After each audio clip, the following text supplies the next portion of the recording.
গরম গরম ধোয়া ওঠা ভাত আর সঙ্গে আলু দিয়ে মটন কারি ছুটির দিনের লাঞ্চ জাস্ট জমে যায়। এটাই শেয়ার করছি আপনাদের সঙ্গে। তাহলে বন্ধুরা, রান্না শুরু করার আগে যারা এখনো আমার চ্যানেলকে সাবস্ক্রাইব করেন তারা ঝটপট সাবস্ক্রাইব করে নিন।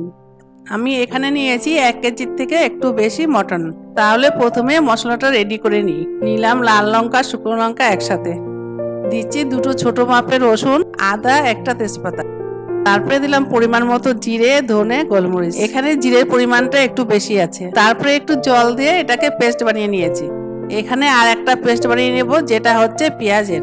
এখানে আমি মিডিয়াম সাইজে 3টে পেঁয়াজ নিয়েছি। এখন মাংসের মধ্যে নিয়ে নিচ্ছি 2 চামচ লবণ, 1 চামচ হলুদ, তারপরে দিচ্ছি আদা পাতিলেবুর রস।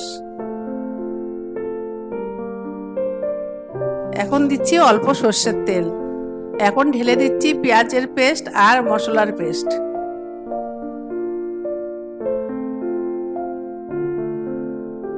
এখন এটাকে ভালো করে মেখে নিচ্ছি। যত ভালো করে মেখে নেওয়া যাবে ততই ভালো হবে। এটাকে এখন আধা ঘন্টার জন্য ম্যারিনেট করে রেখে দিচ্ছি।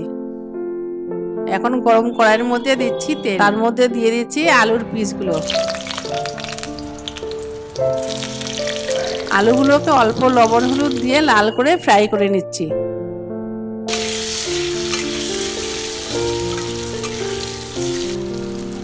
আলুগুলো ফ্রাই করে তোলার পরে আর একটু তেল দিয়ে দিচ্ছি। ফোড়নের জন্য দিচ্ছি অল্প জিরে, তার মধ্যে দিয়ে দিচ্ছি এলাচি, লং, দারচিনি, একটা তেজপাতা। এখন ম্যারিনেট করে রাখা মাংসগুলো কড়াইয়ের মধ্যে ঢেলে দিচ্ছি।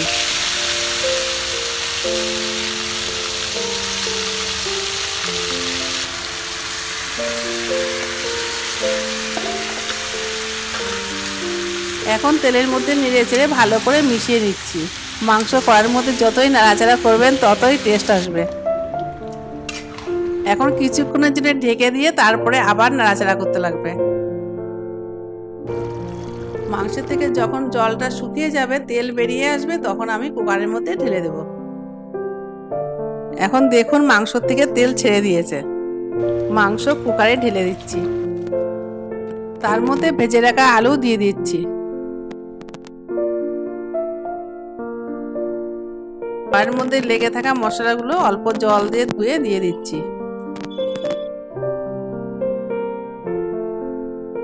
এখন ঝোলের জন্য পরিমাণ মতো গরম জল ঢেলে দিচ্ছি।